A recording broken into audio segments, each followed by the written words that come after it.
Good morning, everybody. Thank you for being with us today. And thanks for those of you who have joined us in person at Berg Hall. It was about 19 months ago we last came here for Medical Grand Round. So we're really happy to provide this as an opportunity to come in person.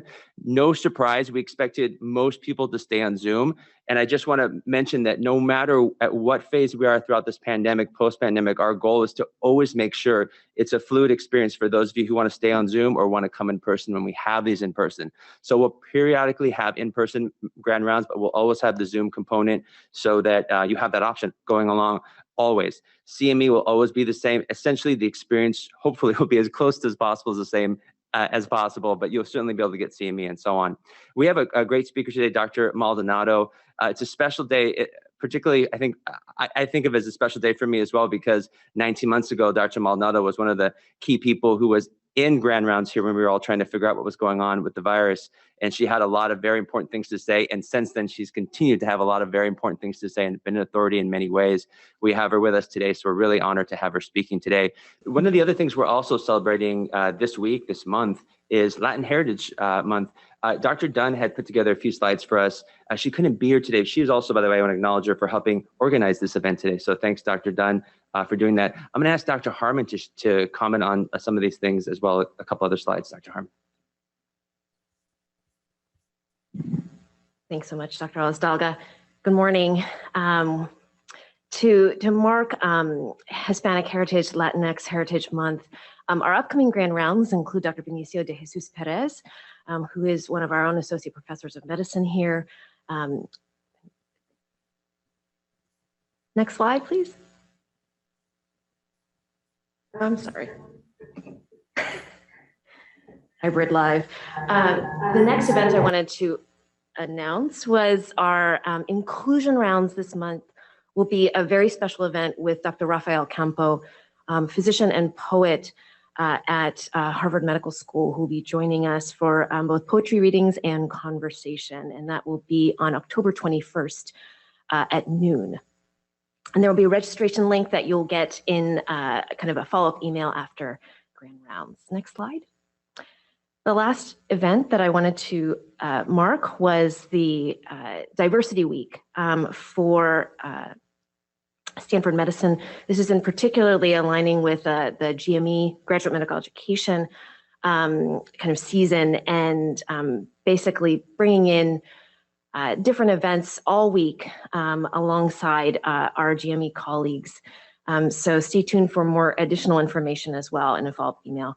Lastly, I wanted to announce a celebration of life for our own Dr. Brooke Gabster. This will be taking place this Saturday, October 9th at 11 a.m. at Memorial Church here on campus. I wanted to just make sure that you note to arrive a little early to provide for kind of COVID procedures, and there will be a live stream available at www.brookegapster.com, and that information is going to be also in a follow-up email as well. Thanks. Over to Dr. Harrington now. Well, thanks, Errol. It's certainly nice to be here in Berg Hall. It's been a terrific way to be able to share our medical grand rounds over the course of the pandemic through the virtual modality. And I cannot thank Errol enough for all the work that he's done to keep communicating with our large Department of Medicine community. So thank you, Errol. Your work has truly been heroic. I have two jobs today, one of which is to celebrate a little bit and to congratulate. And the second is to introduce our grand round speaker. For the celebration, the Department of Medicine is extraordinarily proud to congratulate Kathy Garzio, our Vice Chair for Finance and Administration. We're even getting applause here in Berg Hall. That's been a long time coming. Those of you on the screen, please do give us your virtual applause. Let me just read what the Amy Blue Awards are. So for those of you who are not familiar with it, this is a Stanford University-wide award, which honors staff who are, quote, exceptionally dedicated, supportive of colleagues, and passionate about their work. And I can think of no person in our department that those words describe better than Kathy. She's made us a better department since the moment she arrived. She continues to strive to make us a better department. And I'd urge all of you to read the write-up about Kathy and her journey from the time she came to Stanford as an undergraduate through today, and the many comments from her colleagues within the department. So congratulations, Kathy. We're very proud to have you in the department, and thank you for everything you do for us. Next, I have the opportunity to introduce my good friend and colleague, Dr. Bonnie Maldonado. Bonnie is not a stranger to this medical grand rounds community because she's with us almost every week, participating with updates, et cetera. But I want to take a moment to just reflect on how fortunate we are to have Dr. Maldonado in our midst. She is a graduate of UCLA and then started her lifelong journey at Stanford Medicine as a medical student. She did her internship in pediatrics here. She moved east for a bit to be a resident and a fellow in pediatrics and pediatric infectious disease at Johns Hopkins University in Baltimore. She then spent time at the CDC and sort of, I think, foreshadowing what her life was going to become these last 19 months as she served as an epidemic intelligence service officer for the CDC. She returned as an assistant professor of pediatrics, has moved up the academic ranks to be a professor of pediatrics. She also is a professor in health research and policy. She has certainly done extraordinary work the last 19 months, but she's not a stranger to this business of viruses, epidemics, in fact, pandemics. If you look, which I've had the opportunity to do in the last day, at her biographical sketch for the NIH, the very first sentence says that her interests are in epidemiology, diagnosis, and prevention of viral infections. And in fact, she is truly one of the world's experts on the topic that has plagued us over the course of the last 19, 20 months as a global community. I can't imagine a person who's offered more to our community than Dr. Maldonado. And Bonnie, we're incredibly grateful for your talent, for your hard work, for your dedication to the public health. She wears another hat here at Stanford, which is an important one in terms of today's conversation. She's the Senior Associate Dean for the Office of Faculty Development and Diversity, a role she's held since 2014. In the department, we are committed to the notions of equity, diversity, inclusiveness, and it really is with the leadership of people like Bonnie that we're able to do some of the things we do in the Department of Medicine. So thank you in that regard as well, Bonnie. Bonnie's going to combine her two interests into today's talk and really help us understand the social determinants of health and how those social determinants of health have really played out during the course of the COVID pandemic. So thank you, Dr. Maldonado, for joining us. Thanks so much, Bob. And I really, really take this opportunity to thank all of you in the Department of Medicine for your, and I have to figure out how to change my slide.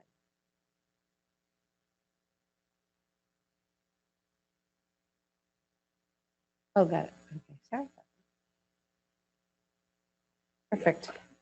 Yeah, so thank all of you for your collaboration, Bob and Kathy, and all of your leadership and your faculty have really contributed to not only mitigating this pandemic, but really mitigating the impacts of issues that have affected health equity, not only in the School of Medicine, but in this country and worldwide.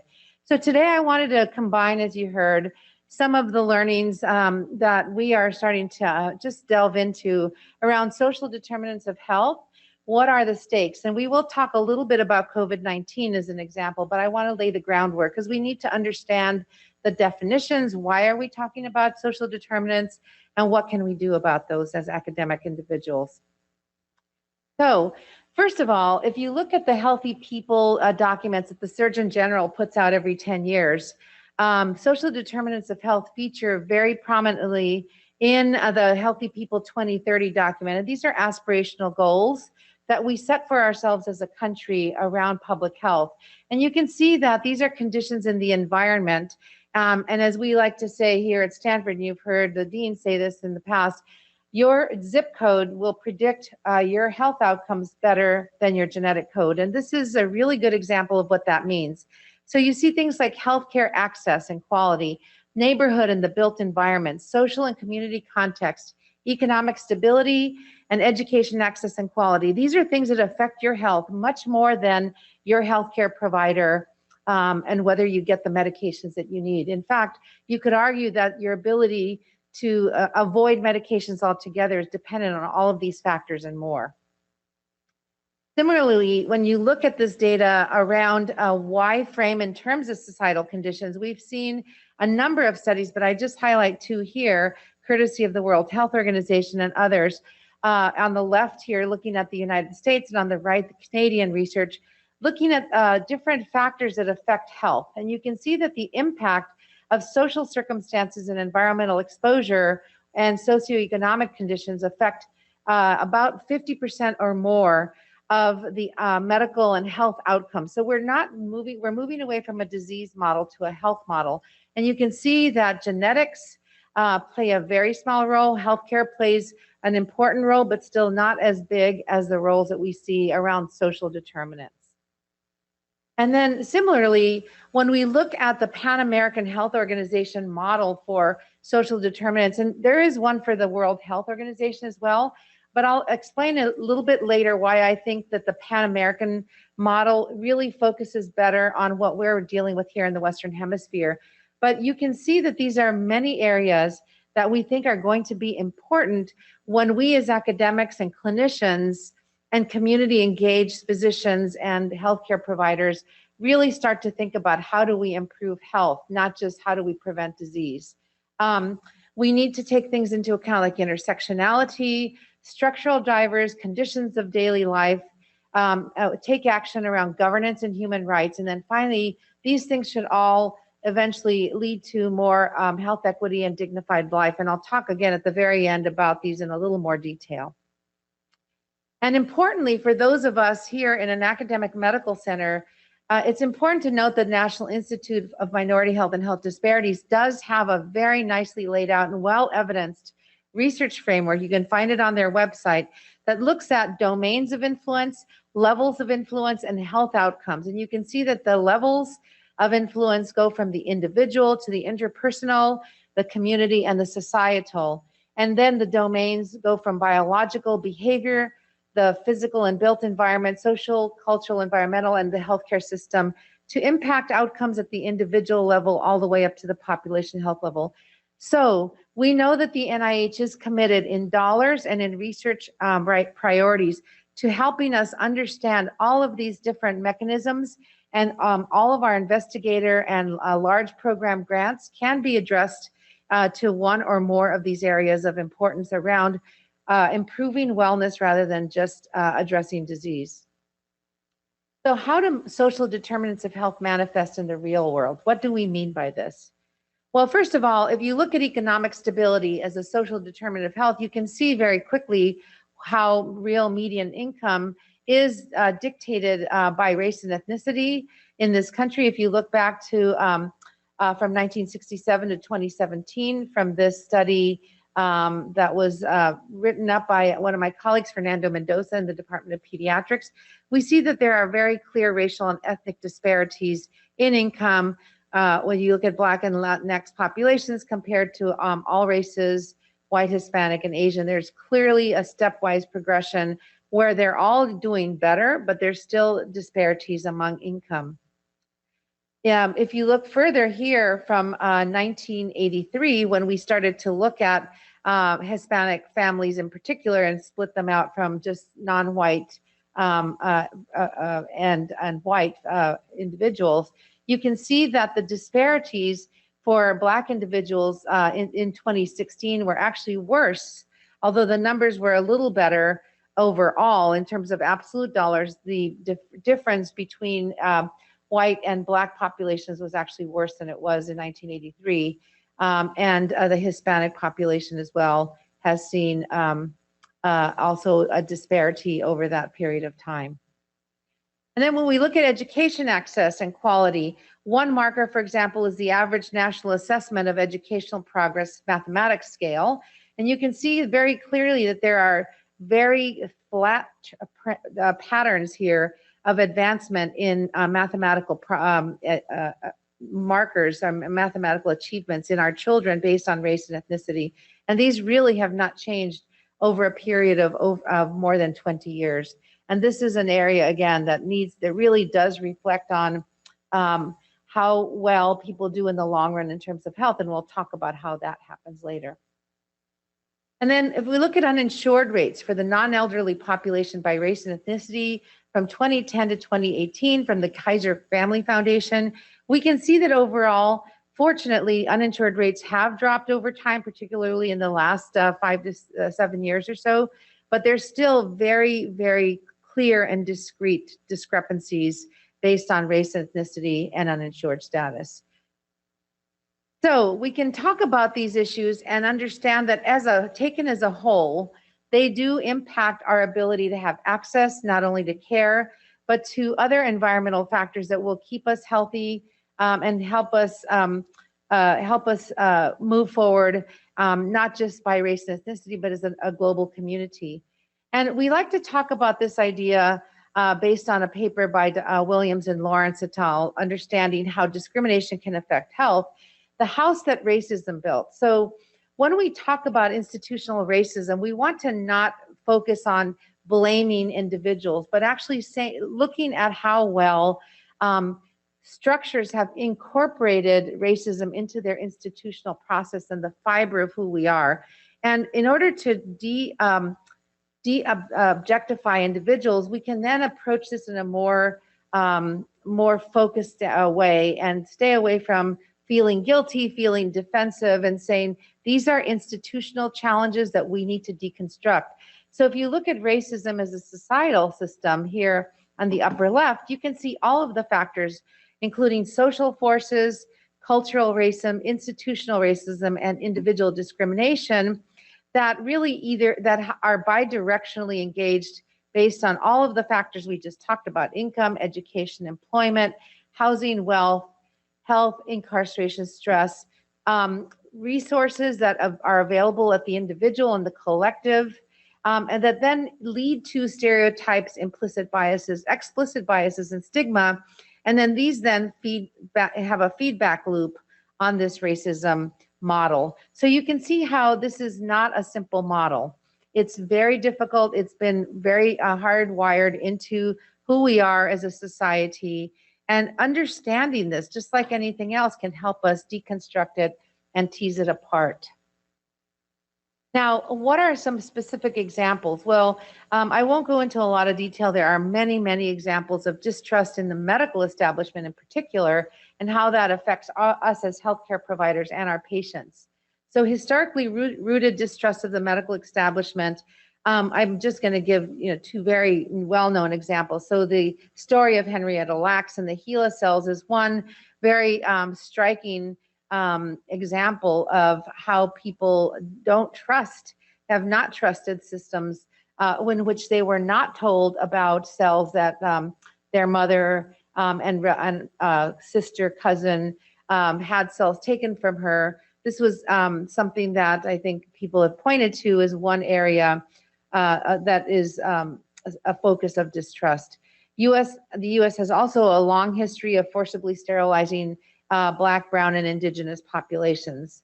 Now, ongoing institutional oppression, even now, we know that Black and Latinx individuals represent 30% of the U.S. population, but only 6% of federally funded clinical trials. There are many reasons for that, but those are issues that need to be overcome. And then a very specific example that comes from Dr. Eleni Leos here in the Department of Dermatology, who really showcased this particular issue very early in the COVID pandemic. She made a point to publish a paper demonstrating that all of the cutaneous manifestations of COVID-19 were really depicted in pictures of people with lighter skin. So just from a clinical standpoint, it was very difficult to identify COVID-19 manifestations. So this is a really subtle example, but one that is pervasive in many different areas of medicine. So what about access to quality healthcare as a social determinant? Well, we want to obviously support our workforce diversity, and we know that this is important. I think most of us understand that a lack of workforce diversity presents a barrier to access, and there are many papers now written, some of them here from some of our own colleagues here, Matthias Buzzoni, in surgery who's actually done work around this, showing that underrepresented minority physicians are more likely not only to care for minority and vulnerable patients, but actually patients' care and satisfaction is better when people can relate to their own physician. Racial concordance may result in longer and more satisfying visits, higher preventive service utilization, and greater access to needed services. Now, we are not advocating to match our patients by demographics at all, but improving the diversity of our workforce can bring that cultural context to all of our providers so that we have a much richer approach to all the patients that we will see, and they will then see that as well and sense that. So how does bias among healthcare workers impede our access? Now, most of this, of course, is implicit. We are not personally racist individuals. Most of us really don't think of ourselves and are really obviously out to do the right thing for our patients. But again, given that a lot of these institutional biases are ingrained, it's very hard for us to get away from those unconscious biases. So there are two general pathways that we think about around provider implicit bias. One is judgments and decisions about patient care, and I'll show you some examples that can lead to disparities in health based on race, ethnicity, or other factors such as the size of the person, the ability of the person, gender, etc. Path B is around communication and trust, which we talked about, leading to potentially a reduction in patient engagement and adherence to treatment, which again will result in disparities. So these are things that happen in real time just about every day around this country and the world. Now, I want to talk a little bit about this project Implicit. It's a really nice implicit aptitude test that can be taken. It takes about 5 minutes to do. And it's a really, it measures your underlying unconscious association. So it'll give you words and you associate the words together, and it will tell you how you unconsciously think about different groups, for example, racial ethnic minorities, overweight people, people with disabilities, etc., and words that are favorable or non-favorable, but they are subtle. So you can actually take this and, for example, you can say that one has an implicit preference for thin people relative to fat people if they are faster to categorize words when thin people and good share a response key and fat people and bad share a response key. So these are implicit, very rapid thinking kinds of tests. And so if you look at some of the results of these tests, and you can do this online, it's very easy to find this IAT test and take it for yourself. In a study of 58 academic pediatric faculty leaders in 2015, and you can see here on the left the graph, a majority had a slight pro-white and anti-Black implicit bias as measured by the IAT. Provider bias, and there are many other examples, but I will leave you to take that test if you want to see. And understanding these biases can actually help you deconstruct them in your own mind as you try to understand how can my cortical thinking help to deconstruct these implicit biases that I did not know I had. Racial and ethnic minority children, for example, are less likely because of provider bias to be diagnosed with ADHD and less likely to be prescribed medications when they are diagnosed. They are less likely to receive analgesics for postoperative pain, to undergo head CT when considered for low or intermediate traumatic brain injury, to undergo advanced imaging for abdominal pain. And actually a paper just came out this week showing that Black and Hispanic children have poorer outcomes in cancer treatment. And we know that that's true as well for adults. Again, if you delve deeper, we have to see why is that? Are they coming to care later, or are there other biases or other structural issues that prevent them from having those better outcomes? Provider biases regarding minorities' competence and behaviors contribute to reduced rates of insulin pump use in Black and Hispanic families as well. In a study assessing providers' implicit bias towards American Indians, for example, 84% of providers had an implicit preference for non-Hispanic white adults or children. The American Indian children were seen as increasingly challenging, and parents and caregivers as less compliant as the proportion of American Indian children in the ED decreased. So let's move on and talk about other factors that affect our healthcare workers and biases. And again, I'm only focusing on healthcare workers. This is the medicine grand rounds, but clearly bias affects all of us in every profession. But stress, when impacted by clinical uncertainty, a high workload and fatigue, certainly things that we've all been facing over the last 19 months, we are more likely to take these mental shortcuts, these implicit shortcuts when making decisions. And in the clinical setting, those that stem from racial biases can have a detrimental impact on the care of patients. COVID-19, we know, all of you know more than anybody, that COVID-19 has strained us all in ways that we never thought possible. And certainly bias is one area that has been impacted. The additional strain on provider resources, staff, and supplies created by COVID-19 may exacerbate provider susceptibility to implicit bias and contribute to health disparities. We are at risk for psychological distress, including burnout, sleep deprivation, and anxiety. And this actually can stress us into taking more cognitive shortcuts. That's actually a defense mechanism. And of course, all of the everyday changing protocols around COVID-19, the uncertainty has certainly exacerbated that stress and anxiety. Clinical guidelines may lead to bias as well. So in alignment with the UTI testing guidelines released by the American Academy of Pediatrics in 2011, there was a model developed by the University of Pittsburgh for predicting UTIs in children, assigning lower risk to those identified as fully or partially Black. And there's a long history around why that happened. It had to do with the way the data were collected. This actually could affect the ability of Black or African American children to be diagnosed with UTIs. And I can tell you right now, there is a debate at the American Academy about whether or not to really change these guidelines. So it's very clear that people want to do the right thing, but we need to understand why the evidence may or may not be flawed when you're using race and ethnicity as a clinical marker. So let's talk about COVID briefly. So we talked about social determinants of health. And what we know, we talked about them at a high level. What does this mean to our front workers? Well, all of us have cared for COVID-19 patients. We've heard their stories. We've lived through their family issues. And I know that one thing that has touched my own life is just watching the individual stories of the patients that we took care of during doing our clinical trials and understanding what people were going through on a day-to-day basis. So we know, for example, that people with socioeconomic distress, those who have limited resources, are more likely to be in poverty, to have frontline jobs that put them in contact with people who may be at higher risk for disease. These sociodemographic profiles lead to limited job and economic security, and jobs with either lack of adequate PPE or absence of PPE altogether in certain job settings. On a personal level, crowded living spaces, we know there are data now from a number of papers that show that the density of a household is a major risk factor for transmission and acquisition of COVID-19.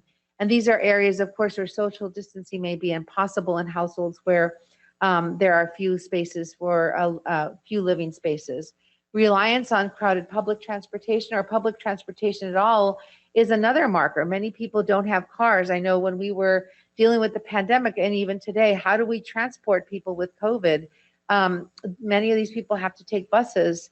Food deserts or swamps can not only exacerbate existing underlying health conditions, but they can increase the risk.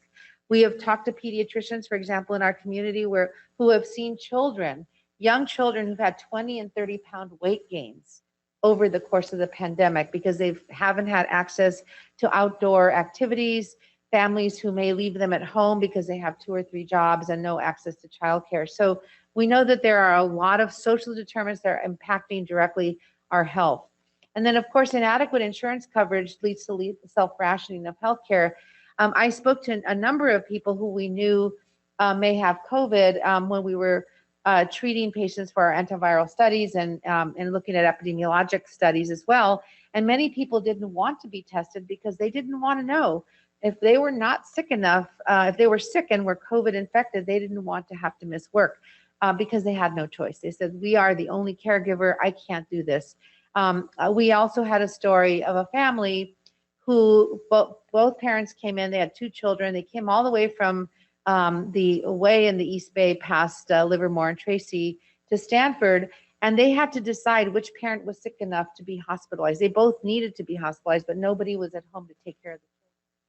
So we're talking about issues that really affect very fundamental changes in the way we view health as a result of COVID-19. Now, what else happens with COVID and social determinants of health has to do with what the economic impact of this disease has been in our population. This is something that we really have not measured well with other diseases, and I think it does bear the social inequities in a good way, because now we know how disease can impact things other than whether you can go to a clinic or whether you can take your medication. We've seen here that by the survey by the Kaiser Family Foundation identified experienced loss of employment income, difficulty paying usual household expenses, and even worse, food insufficiency in households. And you can see that the numbers are striking. Almost half of the population surveyed had these major economic impacts in the family. And unfortunately, the food insufficiency, although fortunately the number is relatively low, it's still distressing to see this happen, especially when you see children in these households. But you can also see, when you break it down by age and race and ethnicity, that there is a disproportional impact on our racial and ethnic minorities because of the reasons we talked about before. So let's talk about what we can do. How can we address these distressing issues? I think we've had to pivot very rapidly in the last 19 months. Because we are in an academic medical center, I think we have the opportunity to start to think about how to take these issues apart so that we can then in real time make policy and address them. The Social Vulnerability Index, it turns out, is an index that has been put together by the CDC, and it's been around a long time. I think it was really under the radar because we really weren't thinking about vulnerability when we had our disease model. But when you think about your health model and your social determinants model, this is one way to identify ways to understand and intervene. And I have to say that this is not the only model. The state of California has a model called HPI, and many states have their own models, and others as well, that can identify social vulnerabilities. It is really a nice model, though, for all of us, because it measures social determinants using US Census data, so you actually can track in an open database approach census data for the entire US and all 3,006 counties in the US. And it ranks each county and census tract on 15 social vulnerability factors and groups them into these 4 related themes around socioeconomics, housing composition, racial and ethnic minorities, and housing and transportation. And here's an example of how that could work. So this is an older slide from last year, but it does really demonstrate how you can use the SVI to track disease. And I'm going to go into a little bit of depth here in the next couple slides. So on the left, you see in blue the vulnerability index in quartiles from the highest vulnerability scores to the lowest. And the darker bars are the more vulnerable counties and census tracts. And on the right, you can track, as of a year ago, COVID-19 cases per 100,000 residents. And you see that these don't match exactly, but they're pretty darn close. And how is this important? Well, first of all, it lays bare a problem. But secondly, you can use this to address that problem in a very local level. So if you look at the social vulnerability and risk of a COVID hotspot, we'll take a look at this study where they took these quartiles, so lowest vulnerability being quartile 1 and highest being quartile 4, and try to delve deeper into some of those 15 factors. So here you see that in that map that I showed you, counties with the highest social vulnerability had greater risk of being a COVID hotspot. So we know, for example, that as you could see in the map, that those areas that were darker blue also were darker red with respect to vulnerability to COVID. Now, when you then broke it down by what type of county, you can see that overall the relative risk of quartile 4 versus quartile 1 was 2.4. So these quartile 4 were 2.5 times more likely to have risk for COVID hotspots. However, if you break it down by region, type of area around the country, you see that non-metropolitan areas had 15-fold higher relative risk compared to other areas of the country. And then if you break it down even further to look at his higher percent of racial and ethnic minority residents, that really becomes an 8-fold higher risk in non-metropolitan counties compared to urban and suburban type counties. However, if you look at higher percent of housing structures with greater than 10 units, that number really goes up in the metropolitan and small, medium metropolitan areas compared to rural. And then percent of households with more people than rooms, again, comes back to the non-metropolitan counties. So if you're if you're a county health department or a state health department or an academic researcher searching to understand these factors, you can take these apart, and for each county and census tract, you can understand what the factors are, whether there are unifying factors across counties, across states, or whether there are specific areas, and then craft interventions to try to address some of these. So if you look here among hotspot counties, again, areas with the highest vulnerabilities had markedly higher COVID incidence than those with less vulnerabilities. And you can see quartile 4 in particular stands out as having the highest risk by far of COVID hotspots than the other 3 quartiles combined. So what does this lead to with COVID? And coming back to the stakes for this particular disease, we see racial and ethnic disparities in COVID-19. And when I talk about this slide, sometimes I accidentally say HIV, because back in the HIV days, this was the same exact thing that we saw. We saw racial and ethnic minorities who had higher risk of cases, hospitalizations, and deaths by race and ethnicity. We are all familiar with this type of data. But one of the things that I remember talking about as a young faculty member in HIV is this is not a biological driver. This is a socioeconomic driver, and we can't label people as bad or good people because of race and ethnicity. It's about the conditions in which they live. And so I think we are much more in tune to that now. We have data that we can start to track, and this is a really good example of what happened to us even earlier this year. And then similarly, if you look at death tolls among Black and Indigenous Americans over time, so this is from April of 2020 just through August of last year. So again, older data, you're seeing, again, those health disparities based on race and ethnicity that are very clearly spelled out here, again, by my colleague Fernando Mendoza.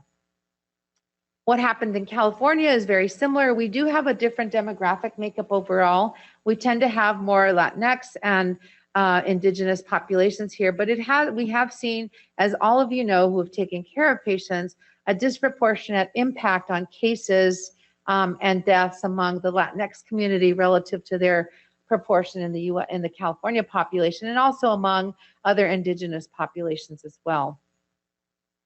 Now, if we look at this from a global scale, I want to talk a little bit about the global population and global equity. Remember, we also have to think about this disease and others as really reflecting our own ability to control disease in this country, because if we want to control disease in this country, we need to think about what's going on elsewhere, but also because we are a global community and we need to think about global equity.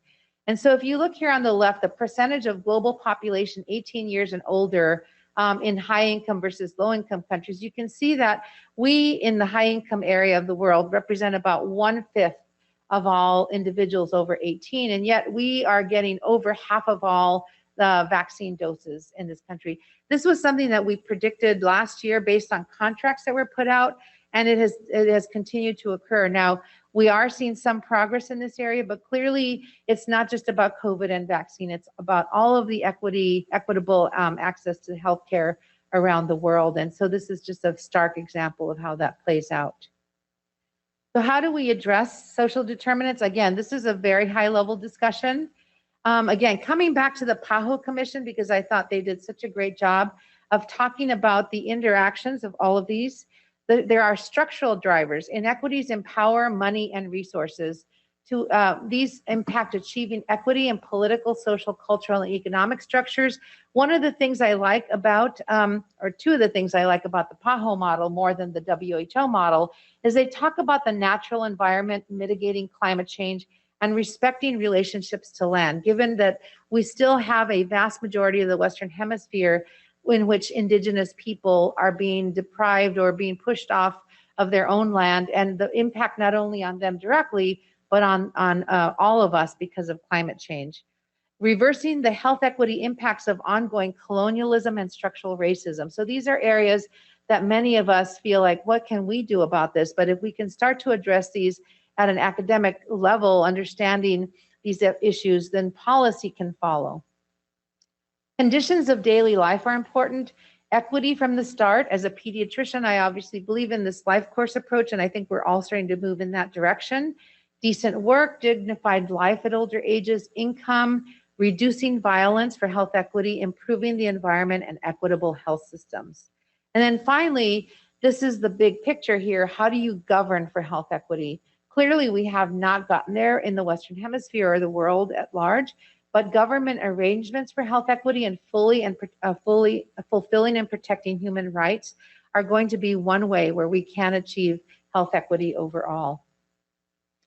So how do we reach our marginalized populations? This is another area. We need to have them give them a seat at our table, especially when we're doing community engaged research. And I know that here at Stanford, we have really launched some major efforts in community engaged research through the Office of Community Engagement and through a lot of the work that's being done here in the Department of Medicine as well. And I'll talk a little bit about that. Talking to our local leaders, community and faith-based organizations, our community groups and health centers, working with and not for communities is critical.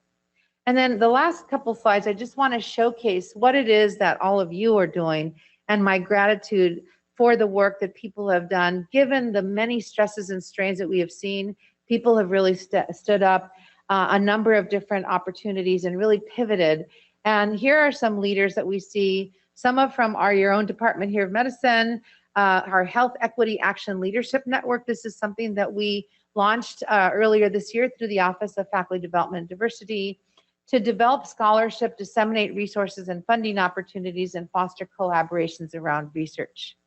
And these are some of the pilot grants that we did give out earlier this year around COVID-19 and health disparities, issues that are important to families around prematurity, demographic biases in COVID-19 in the Medicaid population, food insecurity in the Latinx population during COVID-19, improving telehealth access was a really big one as well. So these are all projects, and if you get a chance to go to our website and look at these, the results are really interesting. Even in the last few months since these grants have been given out, a lot of work has been done, and actually several papers have already been published by these authors and these fabulous faculty members.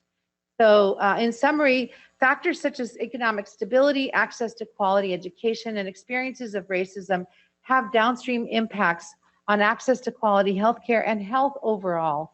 Bias among healthcare workers negatively affects the quality of care. COVID-19 underlines these disparities. It did not start with COVID-19, but this is an opportunity that we have to address it now with interventions that aim to improve the conditions of daily life. So I'd like to stop there and thank you for your attention.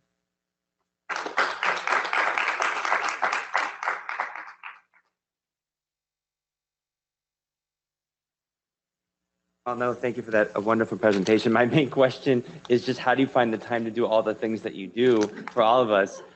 It's amazing, but thank you so much for being such a leader and model in so many ways. I want to stop, and I mentioned in chat, for those of you on Zoom, please know you can still ask questions just like we are on Zoom. I know it's a little different today since we're in Berg, but if you do have questions, please send them in. I do have a question for Dr. Nguyen. I'm going to send the mic over to her right now.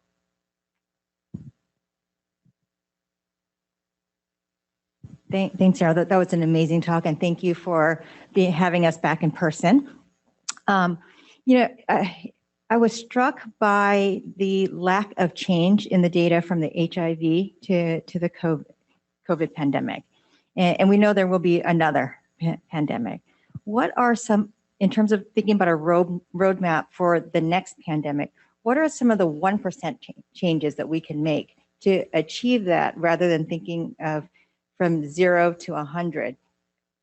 You know, that's a great question. I think recognizing this as an issue, I don't think we've ever seen in the history of our medical care systems such a spotlight on social determinants of health. This is a real opportunity. We talked about it many years ago, but I think COVID has, again, as we talked about, really highlighted a lot of things that were not working well with our healthcare systems, with our public health structures.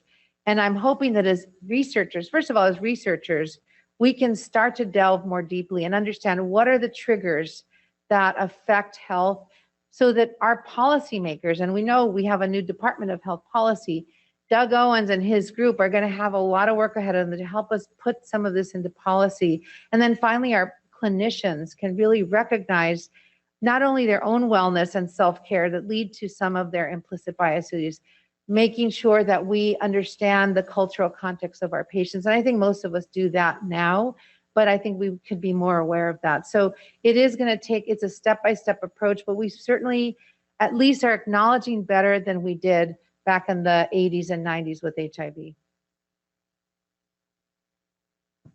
Dr. Harrington. So Bonnie, again, thank you for everything you've done. And I had the same question Errol had, which is, wow, how does she get all of this stuff done? It's really, it's impressive.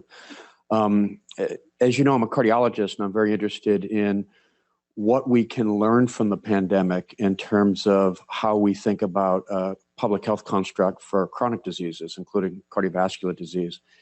As a public health expert, infectious disease expert, any comments on that and how we relate the pandemic to the global epidemic of cardiovascular disease? You have some fabulous researchers in your own department who are trying to address those issues now. And I don't want to, steal your thunder here, but you can talk about some of those people who are doing the work now. And that is understanding how we measure disease, acute or chronic, really isn't just about the disease itself, but how we measure people's overall living condition. And so, for example, Fatima Rodriguez, as you know, is looking at risk factors for cardiovascular disease. If you don't ask the right question, you're going to miss the answer. And so, or if you don't even address the population, you're going to miss the answer. So she's very clearly shown in our recent fireside chat that we had that when you look at your cardiovascular risk, it's either white, black, or other. And so if you're not measuring certain populations, you're going to miss that risk. And I think that's a really good place to start, is to be a little more multidimensional, or as we like to say, intersectional about how we understand this. But I think that's one of the first steps. And chronic disease clearly doesn't just appear out of nowhere. So understanding those steps does take a big investment. And that's where I think NIH needs to really step up and continue to fund. NIMHC has a great model, but frankly, they're one of the poorest funded institutes at the NIH. So, I think we need to get a better sense of what are the roots and how do we get from those roots to the full-grown chronic illness. So absolutely, chronic diseases are just as important, if not more important. Dr. Maldonado, we're just hitting 9 o'clock now. I want to, again, thank you so much for everything you've done for us on multiple facets. Thank you for being our honoree of our first in-person grand rounds. I'm looking forward to more. And thanks again. So thanks everybody for joining, and those of you who are still online with us as well. We'll close it up. Thanks so much.